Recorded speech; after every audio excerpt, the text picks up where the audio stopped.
Good evening, welcome to Prime Sports. I am Muftahud Abdullah. The Black Stars of Ghana blew the chance to go 6 points clear at the top of their group in the ongoing FIFA World Cup qualifiers after drawing 1-1 against Chad in N'Djamena. Jordan Ayew had opened the scoring in the 17th minute before Chad drew parity with 2 minutes to the end of the game. We go for the highlights of that game. Now Williams. Kudus. Positive move from Ghana. Mohamed Kudus. Can he get the ball across? He can, and it's an easy tap in. And Ghana have the lead. And Jordan Ayew was never going to miss. Bowusu to Iñaki Williams. Super run from Kudus. The Chad defence perhaps could have done better. But Kudus able to force the ball across. Bowusu. Oh, that's good from Semenyo. And now Mensah. Can he get a quality ball in? He's actually looking for Ayew, just cleverly held back a little bit. Now Semenyo, he gets the ball across. It's come all the way through. And wild from Urenki, I think it was. It was indeed. Merba inside for Iver. Ekua. Still Celestine Ekua. He's allowed to go a long way. Gets the shot away and it's deflected in. And Chad have an equaliser. And what a huge goal that could be for qualification for the World Cup. Not for Chad, but for Ghana's hopes. We knew we could create danger. He was allowed to go a long way. Nobody made a challenge. And the shot took a wicked deflection. Nothing Asare could do. That was how Ghana's game against Chad, match day 7 of the ongoing FIFA World Cup qualifiers, ended. Ongoing right now is a match between Comoros and Mali, and we'll be sharing details of that game in our subsequent bulletins. As it stands now, Mali leads Comoros by 3-0. And what it means is that if they win that game, they will now have 12 points. We take a look at how the table is currently in the ongoing FIFA World Cup qualifiers. Ghana sit at the top of that table with 16 points, followed by Mali. Madagascar, rather. They have got 13 points, and Mali have got 12 points. Comoros, too, have got 12 points. And the Central African Republic have got 5, whilst Chad have got 1 point. Chad, they've gotten 1 point because of that draw they had against Ghana earlier today. Ghana will now come up against Mali on Monday. Let's hear from the Black Stars head coach, Otto Addo. He says that the pitch was very hard, making it quite difficult for his players to progress the ball. On this ground, in the heat, but we have to take it, and I think we came in well to score the first goal. Continue to dominate. We created a lot of chances, but we are not sharp enough to use them. And yeah, for us, unluckily, I think the first shot from Chad, which hit the target, entered the net. It was a deflection. But this is football sometimes, you know. We have a lot of chances. We could have killed the game before, or we must kill the game before, but we didn't do. And they have one big chance. I think there were some wide shots from Chad, but other than that, there was no big chance, and one deflection in the goal. And yeah, really disappointing for us. I think surely we want to have ball possession. I think it's very difficult to play on this terrain when it's not watered. We can't play fast, so it's a disadvantage for us if the pitch is not wet. And the boys, surely they play in Europe, they have wet pitch, they can play fast, but the pitch was very slow for us, so it's difficult to outplay the defenders. But also, I have to say, Chad did well in defending. And they didn't allow too much chances. And for me, the most important thing is the 3-4 good chances we had. We have to score the second goal, you know, to make our opponent weak and also mentally weak and us strong, you know. But we didn't use our chances. And like I said before, in football, sometimes like that, if you don't use the 3-4 good chances you have, sometimes you're unlucky and you'll get one. Black Stars head coach Otto Addo speaking there after that disappointing 1-1 draw against Chad. Let's take a look at the numbers of Otto Addo since taking over the Black Stars coaching job. He has played 15 games. He's won 5 of those matches, drawn 5, and lost 5. Interesting statistics there on Otto Addo. And he has a win rate of 33.3%, goals scored 26, goals conceded 18.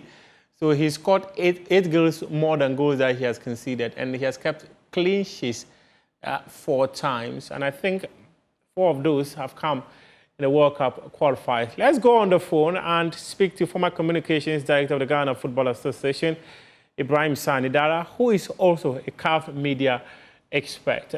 Sani, thanks very much for your time this evening. Talk to me. You have been close to the Black Stars. What are some of the stuff that we need to influence the performance of a team? Considering what we witnessed today, many have said that the Black Stars, their performance was quite lethargic and disappointing. Thank you very much, Gustavo. There are lots of factors that lead to the performance or otherwise, the good performance or otherwise of a team. There are lots of things that you cannot even fathom would affect a player, will affect a player. For example, there might be a problem in the player's home. It has got a potential of affecting his or her performance on the field. So that's why a lot of teams, be it at club side or international level, want to, as much as possible, minimize any problem for any player or players in the team. So there are lots of factors. It could be the pitch, it could be the coaching, it could be motivation, it could be demotivation, the lack of motivation. All of it could be factors that could have led to this. And in looking at these games, in this game, I think all factors must be considered. So if you are to look at one factor specifically, from what you experienced, especially in the last couple of hours building up to this game, what would you say probably played a role in the performance of the boys? Number one, I would say the minister's statement about the team, 48 hours before a crucial World Cup qualifier was completely needed. It was completely needless. I thought the minister could have handled it in a better way, at a better timing. If the minister had issues about maybe the budget of the team, the budget wasn't presented in 1 week or 2 weeks before the match. It would have been presented even sometimes up to 2 or 3 months before a match. So if you were to make such a major statement that has got consequences, particularly on the playing staff of the team, I think that he should have better handled it than he did. I think it was a wrong approach. But Sani, one would also argue that during the African Cup of Nations qualifiers, the team never won a single game, but there was never any ministerial pronouncements about team budgets and any other thing. However, the team still put up very poor performances and even failed to qualify to the African Cup of Nations. So why would... I won't allow you to even land with that warped claim or warped argument. Okay. This is a team that has gone beyond that bad AFCON qualification. And we saw that it has been playing very, very well before this game against Chad. Why do you rock the boat?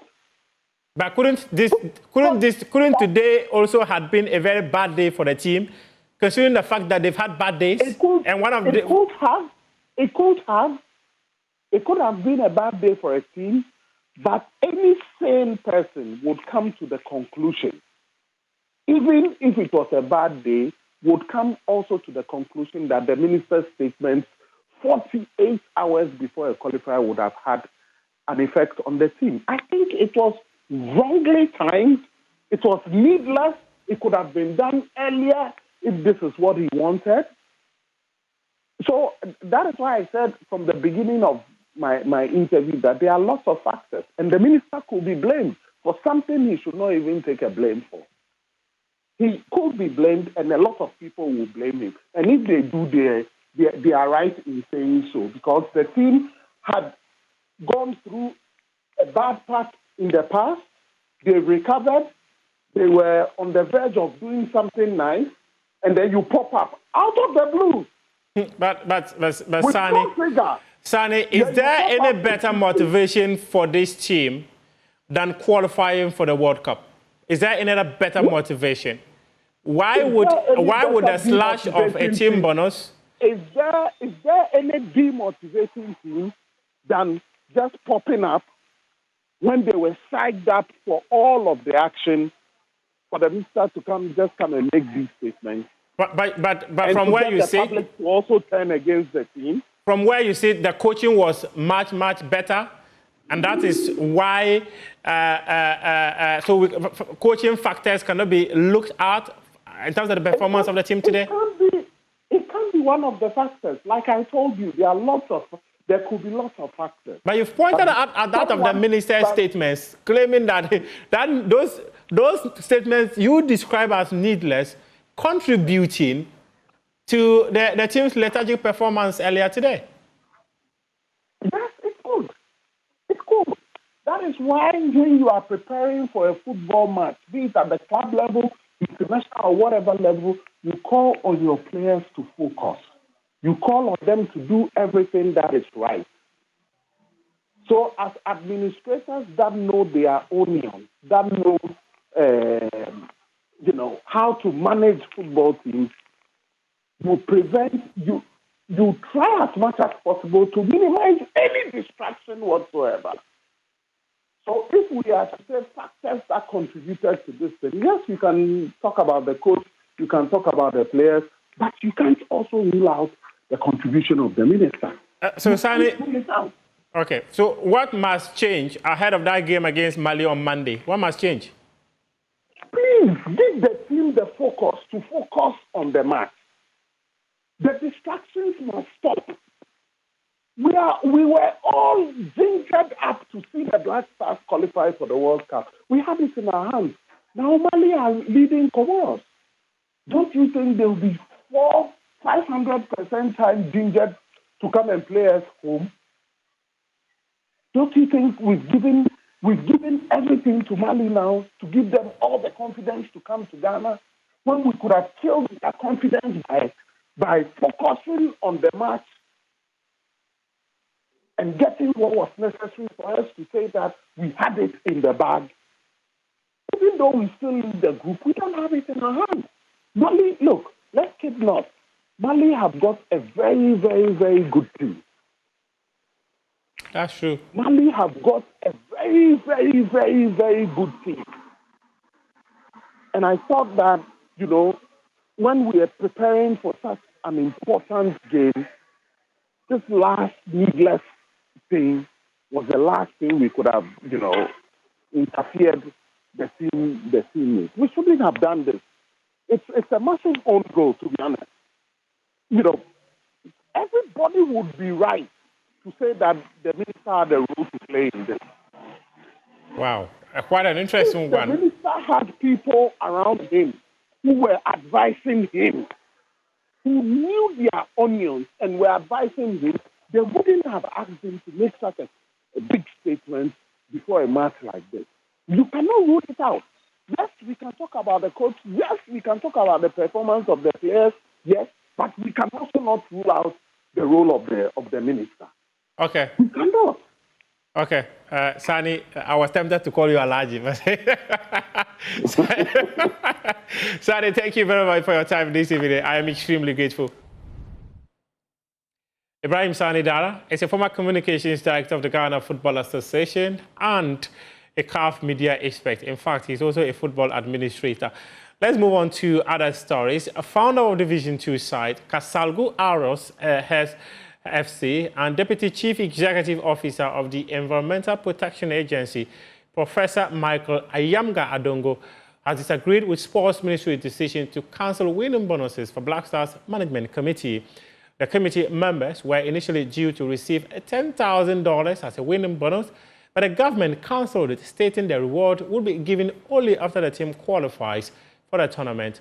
Prof. Yanga Adongo, however, believes the committee members deserve to be compensated for their time and expertise during the game. As a sports person myself, as I said, I have a football club. So you need to balance the much as we want to live within our means. No sector should be spared from these cuts and resets. And yes, it is painful, but the sports is not security. It's not national security that the budget should be hidden from the rest of us. So if there is the move to make it more transparent, fine. But we should also do that within the context of the game and work with the stakeholders. I feel that managing the national team is a very, very difficult thing.